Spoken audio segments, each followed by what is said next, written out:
Harry Potter and the Chamber of Secrets. Sit down, take a nice long breath, because I'm sure there's a lot of takes coming your way that you're gonna want to roast in the comments. Harry's back, book 2, and this time he's not locked under the stairs, he's locked in his room. Guess the Dursleys have upgraded their parental abuse abilities. But the abuse they didn't plan for is one of the goated Harry Potter characters waiting for him up in his room. Dobby. Dobby's here to convince Harry to go back to school, but we need to zoom in on how ridiculous of a character he is. Until Cam Scatterbo entered the NFL, I haven't seen anybody want to bash their head against a hard object as much as Dobby. He's a prime candidate for CTE research. Another Rowling gem is brought to us in the form of a flying car, and no, this isn't Back to the Future or Chitty Chitty Bang Bang, it's the Weasley family. We get to meet the brothers, the sister Ginny, and for real, it's the first time we actually get some world development outside of Hogwarts, even outside of London. Like, what does a magical adult do? They might work for the Ministry of Magic. You know, it's more than just, oh, you're a wizard and you are a staff member at Hogwarts and nothing else. Love the introduction of the Santa-style travel. I guess Santa, elves, maybe something was ringing in her ear about flu powder in the chimney. You got the new dark arts professor, Lockhart, who's all glitz and glam and no actual backing to it. He's like Hercule Satan from Dragon Ball Z. I wouldn't trust him to protect me as far as I could throw him. We meet Lucius, Draco's dad, who's an absolute douche, but he's kind of being used here, in my opinion, as a way to, again, expand the Potterverse. He brings up this kind of societal tension in the wizarding world, and it hints at the Muggle situation. It's very 1930s Germany over at the Malfoy household. After a case of underage driving, we get the Whomping Willow introduction, which bats Harry and Ron out of the sky. Haven't seen a tree this animated since Tolkien's Ents. And speaking of sentient plants, they learn about mandrakes in herbology. Letting kids pop plants that can knock you unconscious when they cry? Sure, why not? It's Hogwarts.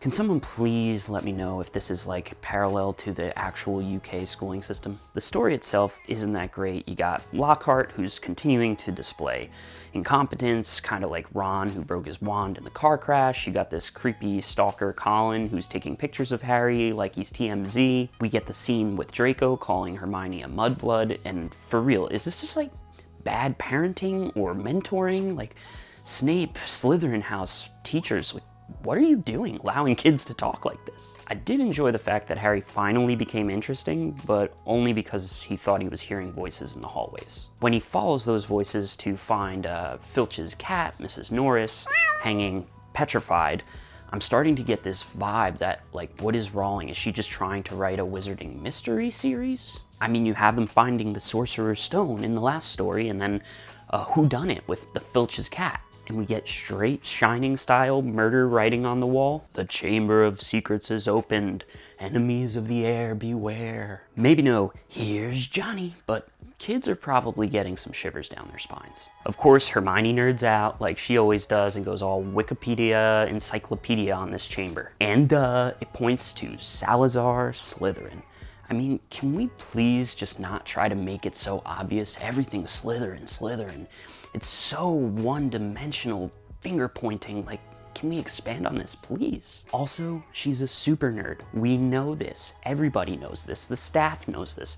Seriously, Lockhart, like, why are you giving her access to such a high-level spell book that has Polyjuice Potion in there? I'm sure all you Team Dobby people are glad to have Dobby re-enter the story at this point, even if it is to break Harry's arm with an enchanted bludger. But Dobby, how would that keep Harry away from Hogwarts? Can't you just, like, magically enchant him out of the school? Or into a jail cell far from here? Nah, I'm just gonna bash his arm with a bowling ball. That's Dobby's thought. When it came to the dueling club, I was actually rooting for Snape because Lockhart's just the worst. How Dumbledore employed this man is beyond me. But it does expose Harry's ability to chat it up with snakes, which, to Rowling's defense, is actually a nice chance or try at a twist, proving that he's the Slytherin heir, maybe? And in my humble opinion, Parseltongue has no etymology meaning to do with speaking with snakes, so kind of a lost opportunity there. Now to the meat and potatoes. A diary that writes back when you write in it. If someone were to invent this, but I get to pick the person that's responding to me, I'd be all in.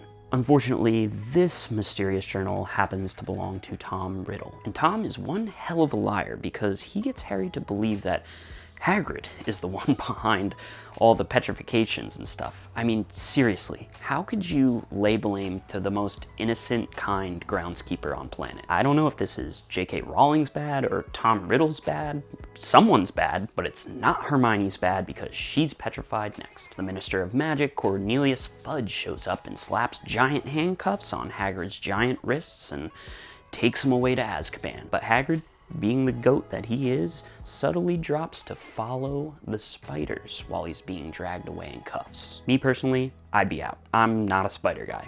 Who out there is a spider guy or gal? Again, Hagrid, smarter than he looks, one of the most well-written characters she has in the story, at least to date, and you know, he leads Harry and Ron straight to J.K. Rowling's knockoff version of Shelob, though this massive spider, Aragog, is a bit more chatty than Tolkien's spider, and just as hungry. I don't know how Harry and Ron end up being the investigative reporters that figure out that this serpent has opened the Chamber of Secrets, but that's just Rowling's writing. And, you know, the teachers, I guess they couldn't do it themselves, although they do know that Ginny's been taken to the chamber and she's there right now. Yes, Ginny, a random girl who's only just entered her first year at school here, is being held in the chamber and nobody wants to do anything about it, so Harry and Ron have to convince Lockhart basically at wand point to help them out. They do what they must to find out from Moaning Myrtle how she was killed by the snake, and it was a nice touch using Harry's parcel tongue to open the chamber. But for me, that's where the neatness stopped. Really? We already had the Mirror of Isrid in the last book. Desire backwards. Now we have Tom Marvolo Riddle is I am Lord Voldemort. We get it, you like to reorganize letters. And then, because she doesn't know how to end a book, she has Fawkes, Dumbledore's phoenix, swoop in, drop off the sorting hat, which happens to be holding inside of it the sword of Gryffindor. Wait, the hat has the sword of Gryffindor. Is the hat biased? And then Harry, who's never had a fencing lesson in his life, picks up the sword, slays the basilisk, but got bit in the process, and Fawkes's tears actually happen to have a healing property that heals him, and then he thinks, oh, let me just grab the fang of the basilisk and stab it through the diary, and that will destroy it. Yeah, I'm sorry, what? How did you arrive at literally all of these things? There is a good deal positive I pulled from this book.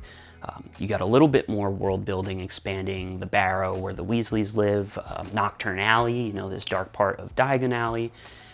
You get new creature introduction like the basilisk and the house elves and the spiders. And we get some plot development that I've been waiting for, though it is slim pickings. What with Voldemort's connection to Harry, with the parcel tongue during the infant attack, and she's leveled up the danger a bit with the petrification and, you know, the threats of death around every corner. Not that it wasn't there in book one, but it did feel a little more juvenile in the first story. Tom Riddle, very creative outlet for a villain, though his demise was a little bit underwhelming. Why does it seem like every pro I'm giving comes with a con? Here's an irrefutable shining spot. Dobby. I will admit he starts out as a strange, less fleshed out version of Gollum, and I thought that was gonna annoy me, but I decided to shut off my negative Nancy mode and embrace it. He's funny, he's quirky, he's loyal, and it's nice to see a character step up with Hagrid kind of taking a little bit of a backseat. The way that the basilisk petrifies each person is probably one of Rowling's most creative successes in the book. Whether it be looking through Nearly Headless Nick, whether it be looking through a mirror, I mean, the camera with Colin, although it does feel a little bit like she might have looked up, oh, how many ways can I get caught staring? Also, to her credit, Moaning Myrtle actually had a really creative backstory. Very, very well done. But every character acted almost exactly like you thought they would, and it advanced almost in the same exact way.